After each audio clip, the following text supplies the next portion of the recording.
Ny fanadinoana, ny fanadinoana.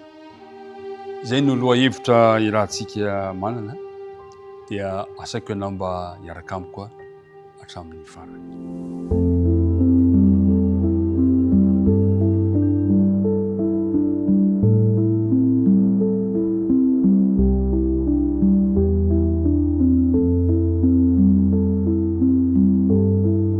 Raha tafahoana dia mitsiky, ary dia raha tafahoana ihany koa dia manolotra ny arahaba. Amin'ny anaran'i Jesosy ilay tia antsika, ilay nanome tombonandro sy fahavelomana antsika no anolorako izany haraba izany ho anao sy ny ankohonanao, ary anolorako ihany koa ny firarian-tsoa item-piantohana ka ny fiadanany tompony anjaka amintsika tsirairay avy. Andeha hiaraka hivavaka ary isika ankehitriny. Ray malalo, misotranao izahay noho ny fotoana izay nomeno anay ankehitriny, andinihana indray ny teninao. Aoka mba ho vita fihavanana aminao izahay, ka esorinao ny hevitra mampisaraka anay aminao ankehitriny dia ny fahotanay. Ary mangataka kosa izahay ny fanahy mpitaridalana, ilay fanahy masina hampianatra anay, hanoro hevitra anay ary ametraka ny teny am-ponay ka hanaovanay fanandramana ny teninao. Dia mitahenay tsiraray avy ny vavaka tonoana sy angatana amin'ara Jesosy reriany. Amen. Fanadinoana. Ny andinina tao tadina teo amin'ny Josoa toko fa efatra ka andininy fahatelo amby roapolo hatrany sy ny andininy faefatra amby roapolo. Fa nataon'ny Jihoandriamanitra ireo maina ny falehan'ny rano Jordana teo anoloanareo, mandra-pitanareo, dia tahaka nataon'ny Jihoandriamanitra ireo tamin'ny ranomasina mena, izay nataony maina teo alohantsika, mandra-pitantsika, mba ho fantatry ny firenena rehetra ambonin'ny tany fa mahery ny tanan'i Jehova, ary mba hatahorana ny Jihoandriamanitra ireo mandrakizay. Ny fanadinoana. Iza moa tsy efa tratra ny fanadinoana? Indro nisy mpampianatra anankiray no sakanan'ny mpitandro filaminana izy, dia nanontaniana izy amin'ny fahazoana mitondra fiara, dia nikarokaroka teo ilay mpampianatra. Adinoko izy, adinony any Braoko, fa inona ny asanao? Mpampianatra hozy ilay mpampianatra. Dia hozy ilay mpitandro filaminana, eny ary satria nanadino ianao, dia ity ary ny sazy, dia mino sazy ity no saram-pianarana, satria tsy afaka nianatra raha tsy misy saram-pianarana zay atao. Ary fantatsika tsara, dia hozy ilay mpitandro filaminana amin'ny sisa aza adinoana intsony izany. Mpahazo antsika ny fanadinoana ary mpiara-midinika namana, kanefa dia eto dia ho resaka moa ny amin'ny fanadinoana isika. Ao amin'ny Josoa toko faefatra ka ny andininy faharoapolo dia zao no voalaza: ary reny vato 12 nalainy tao Jordana ireny dia natsanga Josoa tao Gilgala. Dia niteny tamin'ny zanak'Israely izy ka nanao hoe: raha manontany indray ny tananakareo ny amin'ny andro avy hoe inona ny anton'ireto vato ireo, dia ambaranareo hoe tamin'ny tany maina no hitan'ny Israely ity Jordana ity. Zany hoe, dia ny andininy faefatra amby roapolo, mba ho fantatry ny firenena rehetra ambonin'ny tany fa mahery ny tanan'i Jehova, ary mba hatahorana ny Jehovahandriamanitra ireo mandrakizay. Tanjon'ilay hoe fahatsiarovana dia mba hitondra fahatahorana an'Andriamanitra. Zavatra nisy mantsy amin'ny boky tsara toko fahatelo andininy fahafito, dia nanadino an'Andriamanitra ny Israelita ka dia nanao ratsy.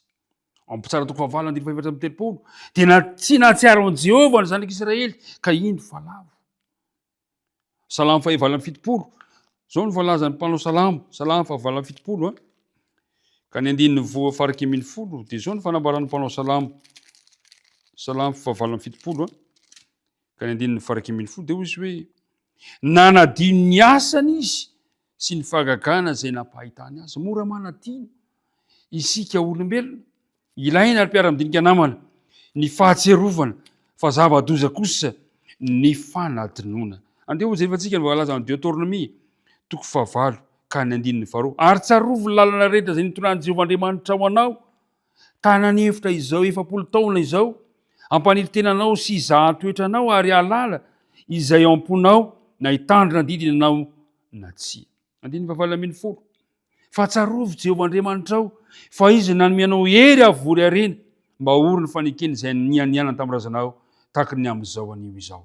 Tena manandanja ny fahatserovana, satria zava-doza ny fanatinoana. Eo amin'ny andininy fahatelo amby roapolo amin'ny andininy natao vakitsika teo dia misy fanamarena kely nataon'Andriamanitra maina hozy ny olon'ny Jordana teo anoloanareo.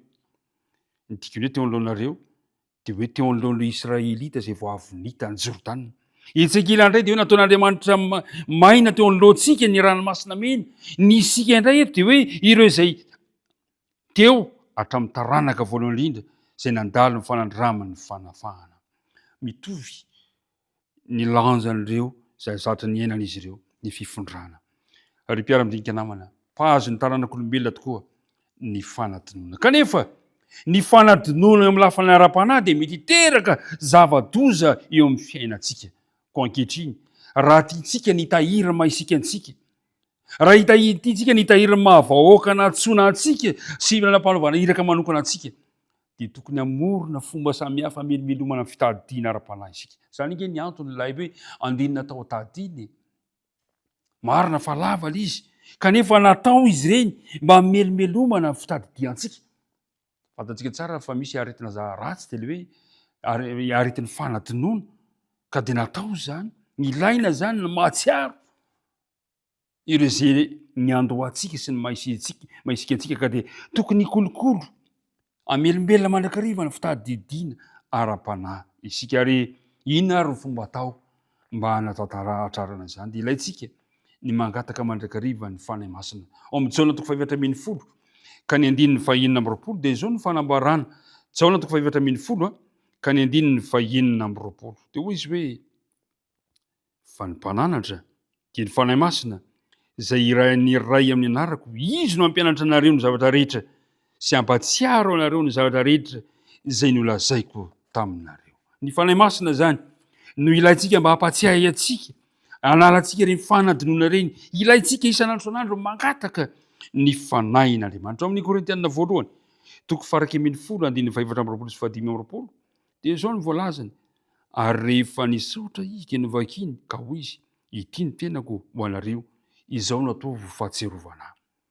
Dia araka izany koa ny kapoaka, rehefa nihinana izy dia hoy izy, ity no kapoaka, ity kapoaka ity no ilay fanekena vaovao amin'ny rako, izao no ataovy ho fahatserovana. Naoviana no misotro ianareo. Re mpiara-midinika, ilaintsika ny mahatsiaro ireny fitantanan'Andriamanitra ireny. Ny fanatinoana mantsy dia zava-doza, ary zay inona tonga n'Andriamanitra mampiresika foana hoe izao nataovy ho fahatserovana. Tokony tsarotsika, tsy tokony ho adinoantsika mandrakariva ny fitantanan'Andriamanitra, ny famonjena nataon'Andriamanitra antsika teo amin'ny hazo fijaliana. Dia hoy koa Jesosy ao amin'ny boky Dity Folo mahatserova ny andro sabata anamasina azy. Ndreo mantsy adinotsika izany. Hoy ity mpanoratra anankiray Hélène White ity, hoy izy hoe tahaka ny tsara fa ratsy misaintsaina mandrakariva ny asan'Andriamanitra tamin'ny lasa isika sy ny fanambarana ny teny izay mitsilo lalantsika isika, ratsy mahatsiaro, ratsy misaintsaina mandrakariva ny lasa isika amin'ny fitantanan'Andriamanitra antsika, dia azo antoka fa ho veritsika ny ho avy amin'ny ny fahazotoana tanteraka ny iraka nampanaovana antsika. Dia hoy ny toy: tsy misy na inona na inona atahorantsika ny amin'ny ho avy afa-tsy ny anadinoantsika ny fomba nitarihan'ny tompo antsika sy ny fampianarana teo amin'ny tantarantsika hatr'izay lasa izay. Azo antoka ny ho avy raha toa ka tsaronao ny fitantanan'Andriamanitra ny lasanao. Andeha ary vavaka isika mba hahatonga antsika hatsiaro mandrakariva ireny fitantanana ireny, satria ny fanatinoana marina fa betsaka ny fanatinoana mahazo antsika, tahaka ilay mpamily, tahaka ilay mpampianatra teo, ary tsy na izaza tratran'izany na ianao aza tratrano izany adino, kanefa dia mangataka kosa ny fanahy masina mba hahatonga antsika tsy hanadino kosa ny fitantanan'Andriamanitra antsika, mba azahoantsika mahazo antoka ny amin'ny ho avy. Vavaka antsika tompoko. Andriamanitra,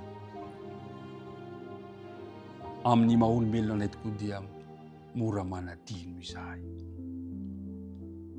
kanefa dia misaotra anao izahay fa ny fanahy masina dia afaka mampatsiahy anay ny zavatra rehetra, ary tsy sahim-ponay tsirairay avy ary ny fanahy masina,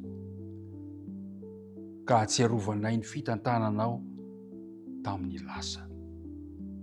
Aoka mba tsy ho adinonay ny famonjena izay nataonao, mba azonay mahazoantoka ny amin'ny hoavinay. Ny fanena mahasinaritra any no irinay ampatsiaro anay ireny toe-javatra rehetrarehetra ireny. Dia mametraka ny fiainanay eo am-pilatananao ary izay ankehitriny. Mametraka ny tontolo andronay. Mametraka ny fiainan'ny firenena ety eo am-pilatananao izahay. Mitahy anay rehetra ianao. Anaran'i Kristy nangatana ny bavaka. Amen.